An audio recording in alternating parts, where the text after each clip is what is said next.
Welcome. Today we're going to need some spinach, an avocado, carrot, cucumber, and some pickled radish. And of course our nori sheets. Let's make sushi.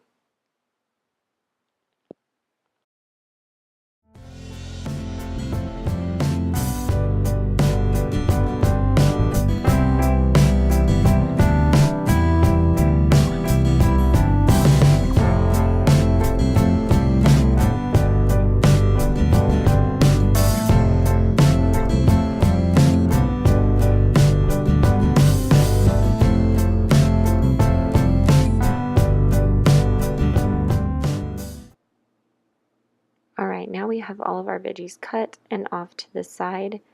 So now we can begin assembling our sushi. Grab a rolling mat to lay your nori down on. You will also need to have prepared rice ahead of time for this. So place the rice not really in the middle, a little bit closer to you.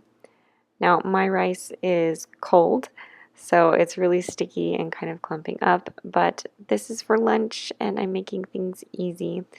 But I highly recommend using warm, freshly cooked rice, but make sure it's not too hot to handle.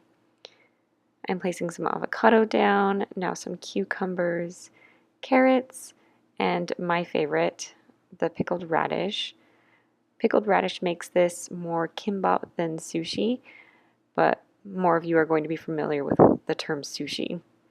You can also add some spinach in here, but I decided to add it to my second roll. Dip your fingers in some water to kind of glue it at the end and just roll it tight.